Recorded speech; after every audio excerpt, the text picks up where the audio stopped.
নমস্কার, দেখছেন talk to Bangla. আমি অভিষেক রয়েছে আপনাদের সাথে। এই মুহূর্তে যে খবর নিয়ে উপস্থিত হয়েছি, বিহারে কি রাষ্ট্রপতি শাসন জারি হতে পারে এবং তার পরবর্তীতে ভোটটা পিছিয়ে যেতে পারে, এমন একটা প্রেক্ষাপট তৈরি হয়েছে। তার কারণ গতকাল দেশের প্রধানমন্ত্রী নরেন্দ্র মোদী নিজে ঘোষণা করেছেন ৭৫ লক্ষ মহিলাকে একদম সরাসরি তাদের ব্যাংক অ্যাকাউন্টে ১০,০০০ টাকা করে দেওয়া হবে। এইটা কি, এটা কিসের ইঙ্গিত? যখন নভেম্বরে ভোট আসছে, ভারতীয় জনতা পার্টি দেখছে কিংবা ডবল ইঞ্জিন সরকার দেখছে তাদের অবস্থা ভালো নয়। যেখানে যাচ্ছেন অমিত শাহ তাকে ভোট চুরি করেছে, তারা এই কথাটা শুনতে হচ্ছে, ভোট চোর সেরকম কথাগুলো শুনতে হচ্ছে। এবং বিভিন্ন জায়গায় এখন বিহারের অলিতে গলিতে একদম যারা ভারতীয় জনতা পার্টি করছেন কিংবা জেডিইউ দল করছেন তাদের নেতাদের শুনতে হচ্ছে তোমরা তো ভোট চোর। এই ঘটনাগুলো যখন ঘটছে তখন একদম সরাসরি মানুষের অ্যাকাউন্টে ১০,০০০ টাকা করে, ১,০০০ ২,০০০ পর্যন্ত আমরা দেখেছি বিভিন্ন জায়গায় স্কিম হয় মহিলাদের জন্য, কিন্তু ১০,০০০ টাকা করে প্রত্যেক মাসে সেটা দেওয়ার ঘোষণা করলেন দেশের প্রধানমন্ত্রী। সেইখানেই কিন্তু একদম ইলেকট্রাল যে রোল, অর্থাৎ মানুষ কিসের ভিত্তিতে ভোট দেবেন, রাস্তার ভিত্তিতে, কাজের ভিত্তিতে। নীতিশ কুমারের সরকার গত ২০ বছর ধরে রয়েছে, ১১ বছর ধরে ডবল ইঞ্জিন সরকার রয়েছে, মোদি ম্যাজিক রয়েছে, তারপরেও কেন হঠাৎ করে এই রকম ৭৫ লাখ মহিলা একদম ব্যাংক অ্যাকাউন্টে ১০,০০০ টাকা করে দিতে হবে? এবং তাতে সর্বমোট প্রতি মাসে কত টাকা করে খরচ হবে জানেন? বিহার সরকার কিংবা কেন্দ্রীয় সরকারের ৭,৫০০ কোটি টাকা প্রতি মাসে এই টাকাটা খরচ হচ্ছে ৭৫ লক্ষ মানুষকে ১০,০০০ টাকা করে দিতে। এবার আপনাদের বলি যে ৩ মাস দেওয়া হবে, কারণ এক মাসের টাকা অলরেডি ঢুকে পড়েছে সেপ্টেম্বর মাসে। আগামী ৩ তারিখ নীতিশ কুমার ঘোষণা করেছেন যে আগামী ৩ তারিখ পরের মাসে টাকা ঢুকে যাবে, নভেম্বর মাসেও টাকা ঢুকে যাবে। এবার এই যে টাকাটা ঢুকছে, এই টাকাটা সবটা মিলিয়ে ২২,৫০০ কোটি টাকা ঢুকবে সব মিলিয়ে এই কেন্দ্রীয় সরকারের পক্ষ থেকে। যদি ৩ মাসও দেওয়া হয়, ভোটের উপলক্ষে দেওয়া হয়, তাহলেও ২২,৫০০ কোটি টাকা দেওয়া হবে। কোন একটা প্রজেক্টে দেওয়া হচ্ছে এই টাকা, কার টাকা দেওয়া হচ্ছে? আমার আপনার ট্যাক্সের টাকা কেন্দ্রীয় সরকার এইভাবে বিহার ভোটটাকে কেনার জন্য দিচ্ছে। এবং ১,০০০ ২,০০০ টাকা মহিলাদেরকে আত্মনির্ভর করার জন্য কিংবা কিছু খরচ করার জন্য বিভিন্ন রাজ্যে দেওয়া হয়, সেটার সঙ্গে আমরা পরিচিত। মধ্যপ্রদেশে লাডলি বেহানা দেওয়া হয়েছিল, সেটার সঙ্গে আমরা পরিচিত। পশ্চিমবঙ্গের ক্ষেত্রেও একদম লক্ষ্মীর ভান্ডার প্রকল্পটা ২০২১ সালে মমতা বন্দ্যোপাধ্যায়কে জিতিয়ে আনতে অবশ্যই সাহায্য করেছিল, ৫০০ এবং ১,০০০ টাকা করে দেওয়া হয়েছিল। কিন্তু সেই জায়গায় ১০,০০০ টাকা করে প্রতি মাসে যদি দেওয়া হয় একটা মহিলার বাড়িতে, সেই জায়গা থেকে তো অবশ্যই সেটাকে একদম ধরেই নেওয়া যাচ্ছে যে সেই মহিলা বা সেই বাড়ির থেকে ভোটটা গিয়ে ভারতীয় জনতা পার্টিকে দেবে। এবং সেখান থেকে প্রশ্ন তুলেছেন প্রাক্তন সিবিআই এর ডাইরেক্টর এবং তার সঙ্গে প্রাক্তন আইপিএস ছিলেন তিনি, সোশ্যাল মিডিয়া প্রোফাইলে লেখা আছে। তিনি সরাসরি ইলেকশন কমিশনকে একটা চিঠি লিখেছেন এবং প্রাক্তন সিবিআই এর ডাইরেক্টর, তার চিঠি লেখাটা কিন্তু অবশ্যই গুরুত্বপূর্ণ। এই এম নাগেশ্বর রাও আইপিএস, যিনি খুব একটা যে সবসময় সোশ্যাল অ্যাক্টিভিস্ট হিসেবে পরিচিত তেমন নয়, কিন্তু যে ঘটনাটা ঘটলো গতকাল সেটার পরে অবশ্যই কিন্তু চর্চায় মুখরিত হয়েছে সারা দেশ। তার কারণ এটা একদম বোঝাই যাচ্ছে যে ভোট চুরি প্রসঙ্গটা যেভাবে বিহারে একদম ছড়িয়ে পড়েছে, বিজেপি সরকার, ডবল ইঞ্জিন সরকার বুঝতে পারছে ভোটে হারবে, তাই জন্য একদম ১০,০০০ টাকা করে মানুষকে ঢুকিয়ে দেওয়া, একদম ব্যাংকের খাতায় ঢুকিয়ে দেওয়া। এবং সেইখান থেকে নরেন্দ্র মোদী নিজে বলছেন যে এই টাকার মাঝখান থেকে কেউ মারতে পারবে না।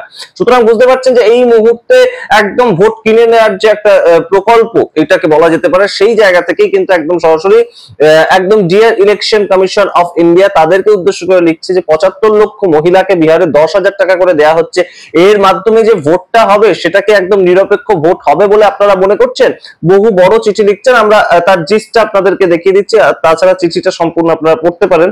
এছাড়াও তিনি বলছেন একদম সরাসরি ইলেকশন কমিশনকে যে এই মুহূর্তে ভোটের যে একটা তালিকা আছে, যে ভোটের আগে এইভাবে টাকা দেওয়া যায় না, সেটার আওতায় এই বিষয়টাকে আনুন আপনারা। তার কারণ একদম ইলেকশন কমিশন যখন ভোটের নোটিশ জারি করে দেয় তারপর থেকে কোনো পলিটিক্যাল পার্টি টাকা দিতে পারে না। এটা হচ্ছে ইলেকশন কমিশনের গাইডলাইন, এবং সেইটা যদি করে তাহলে সে তখন কিন্তু বেআইনি কাজ করছে বলে তাকে অ্যারেস্ট করা হয় পর্যন্ত। কারণ ভোটের আগের দিন বহু জায়গায় আপনারা দেখেছেন যে ৫০০ টাকা করে ভোটের কর্মীদের দিয়ে দেওয়া হচ্ছে, ১,০০০ টাকা করে ভোটের কর্মীদের দিয়ে দেওয়া হচ্ছে, এবং তাদের দায়িত্ব হচ্ছে যে পাড়ায় গিয়ে একটা সন্ত্রাস তৈরি করে যাতে অন্যান্য পার্টির যারা ভোটার, যারা পরিচিত অন্যান্য পার্টির ভোটার, তাদেরকে যাতে ঘর থেকে না বের করতে দেওয়া হয় কিংবা কোনোভাবে একটা সমস্যা তৈরি করে যাতে যে পার্টি টাকাটা দিচ্ছে তাদের পক্ষে ভোটটা দেওয়ানো যায়। এই মুহূর্তে কেন্দ্রীয় সরকার যে কাজটা করছে সেটা কি করছে? সেটা তো ভোট এখনো ঘোষণা করা হয়নি ঠিকই, কিন্তু তার আগে প্রতি মাসে যদি কোনো মহিলা, বাড়ির মহিলা, যদি কারোর মা বা স্ত্রী যদি দেখে যে ১০,০০০ টাকা করে পাচ্ছে, তাহলে বাড়ির পুরুষকে কাজ করতেই হয় না। বিহারের মতন রাজ্যে ১০,০০০ টাকা পেলে একটা মধ্যবিত্ত পরিবার, নিম্ন মধ্যবিত্ত পরিবার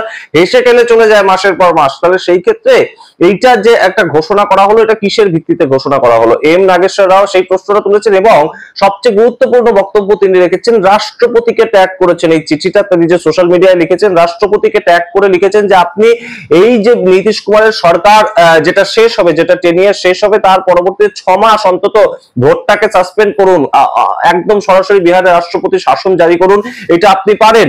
এবং সেই ক্ষেত্রে একদম সরাসরি আপনি যদি সেটা করতে গিয়ে কোনো অসুবিধা দেখতে পান, দেশের রাষ্ট্রপতির কোনো অসুবিধা হওয়ারই কথা নয়, কিন্তু একদম তিনি বলছেন যে এটা যদি করতে গিয়ে কোনো ক্লজে আটকায় বা কোনো জায়গায় কোনো ক্লজে আটকায়, যে কোনো রকম সমস্যা তৈরি না হলে রাষ্ট্রপতি হঠাৎ কেন রাষ্ট্রপতি শাসন জারি করলেন, সেটাও তো একটা বক্তব্য থাকতে পারে। তাহলে সেই ক্ষেত্রে আপনি সুপ্রিম কোর্টের দ্বারস্থ হন। এইরকম বক্তব্য রেখেছেন সিবিআই এর প্রাক্তন ডাইরেক্টর। আপনারা কিন্তু বুঝতে পারছেন যে এই মুহূর্তে আমি আপনি একটা বক্তব্য রাখা কিংবা বিরোধী দল একটা বক্তব্য রাখা একরকম, কিন্তু সিবিআই এর প্রাক্তন ডাইরেক্টর তার কথাটা কিন্তু অতটা গুরুত্বহীন হবে না এই মুহূর্তে দেশের এই যে সামগ্রিক প্রেক্ষাপট। এবং বিরোধীরা যে একদম ঘোষণাগুলো করছে, বিরোধীরা শুধু ঘোষণাই করতে পারে যে আমাদের সরকার আসলে আমরা তারপর করব, এবং সেই জায়গা থেকে রাহুল গান্ধী 2,500 টাকা করে মহিলাদের দেবেন বলেছিলেন, পরিবর্তে 75 লক্ষ মহিলাকে 10,000 টাকা করে দিচ্ছে একদম ভারতীয় জনতা পার্টি কিংবা নীতিশ কুমারের সরকার বলা হচ্ছে। সেই জায়গা থেকে তো তারা ভোটটা শুরুই করছে এখান থেকে, এবং বিরোধীরা ভোটটা শুরু করছে এখান থেকে, তার কারণ তারা টাকাটা ঢুকিয়ে দিচ্ছে, তার পরবর্তীতে ভোটের প্রচারে নামছে। আর বিরোধীরা শুধু টাকা দেব, এবং টাকার পরিমাণও কত, 2,500 টাকা। তো মানুষের কাছে প্রাথমিকভাবে কি দেখা যাচ্ছে, সেই হিটলারের একটা বক্তব্যের মতোই মনে করা যায় যে একদম মানুষকে প্রথমে অভুক্ত রেখে দাও, তারপর কিছু কিছু কিছু কিছু খেতে দিয়ে দাও, তাহলেই মানুষ একদম আনন্দে নেচে উঠবে। এবং সেটাই তো বিহারের পরিস্থিতি। বিহারে চাকরি নেই, রাস্তায় যারা নামছেন তাদের অবস্থা দেখুন, পর পর প্রত্যেক দিন যারা চাকরি প্রার্থী তারা রাস্তায় নামছেন, তারা পার্মানেন্ট হতে চাইছেন, কিন্তু কোনোভাবেই কিন্তু তাদেরকে সেই সমস্ত কোনো আশা দেওয়া হচ্ছে না। যদি নরেন্দ্র মোদী বলছেন যে যা যা দাবি আপনাদের আছে চাকরি প্রার্থী সব মেনে নেওয়া হলো, তাহলে কিন্তু এটা ডবল ইঞ্জিন সরকারের মাহাত্ম্য বোঝা যাচ্ছে। এইটা কি হলো? একদম যে বাড়িতে কোনো মহিলার বাড়িতে কেউ সরকারি চাকরি করেন না, কিংবা সরকারি চাকরি করলেও তাকে যদি আইটি ফাইল না করতে দেওয়া হয়, সেই সংখ্যাটা 75 লাখ, তাদের সবাইকে 10,000 টাকা করে দেওয়া হবে। এবং ভোটের আগে 3টে কিস্তি চলে আসছে, তাহলে আর মানুষ চাকরি বাকরি খুঁজবেন কেন? এইভাবে যে ভোটে লড়াই কিংবা ভোটে একটা অসম লড়াই তৈরি হচ্ছে দুটো দলের মধ্যে, আইএনডিএ যতই একদম ভোট চুরি হচ্ছে, আপনাদের সংবিধান রক্ষা করুন, আপনারা এই সমস্ত বোঝানোর চেষ্টা করুন না কেন, 10,000 টাকা যদি মাসে পাওয়া যায়, তাহলে সেইখানে কি আর পরবর্তীতে অন্য কিছু কথা খাটে? কারণ আপনারা তো জানেন যে মানি ইজ সুইটার দ্যান হানি, কিংবা একদম বাপ ভালো না ভাইয়া ভালো, সবচেয়ে ভালো রূপাইয়া, সেরকম তো আছে এই কথাগুলো।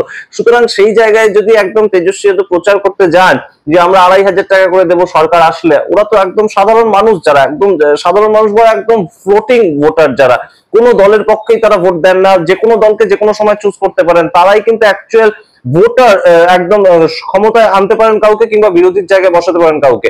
এই যে প্রাথমিক নির্ধারণ ক্ষমতাটা, সেটা কিন্তু এই ফ্লোটিং ভোটার তাদের মাধ্যমেই হয়। অর্থাৎ জেডিইউর পক্ষেও কিছু পকেট ভোট আছে, আরজেডির পক্ষেও কিছু পকেট ভোট আছে, কিন্তু মাঝখানকার যে মানুষ তারাই কিন্তু নির্ধারণ করবেন। এবং তারা তো একদম সরাসরি এবার থেকে বলতে শুরু করবেন যে আমরা তো 10,000 টাকা করে পাচ্ছি, তাহলে আপনাদের 2,500 টাকার গল্প আমরা শুনবো কেন?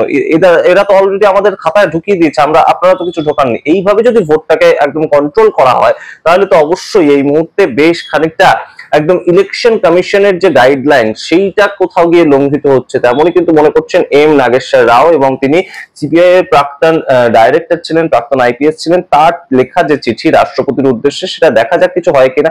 ইলেকশন কমিশন কিছু করবে বলে তো সাধারণ মানুষের কোনো ভরসা তাদের উপর নেই এই মুহূর্তে, এই প্রেক্ষিতে অন্তত, যে ইলেকশন একদম স্টপ করিয়ে দেওয়া যায় কিনা, 6 মাস পিছিয়ে দেওয়া যায় কিনা। অর্থাৎ এই যে টাকার যে গন্ধটা, সেটা মানুষের মন থেকে উঠে যাবে, তারপরে একদম ভোটটা হোক এবং মানুষ তারপর চুজ করবে। এইটা হচ্ছে নাগেশ্বর রাওয়ের বক্তব্য। সুতরাং একদম 6 মাস আপনি এই যে নীতিশ কুমারের টেনিয়ারটা, তার পরবর্তীতে সাসপেন্ড করুন, এবং তার পরবর্তীতে একটা ডেট ফিক্স করুন, সামনের বছর এপ্রিল মাসে বা সামনের বছর মে মাসে আপনি ভোট করান। এটা রাষ্ট্রপতির ক্ষমতা আছে, কিন্তু সেই ক্ষেত্রে একদম সুপ্রিম কোর্টে যেতে বলছেন নাগেশ্বর রাও।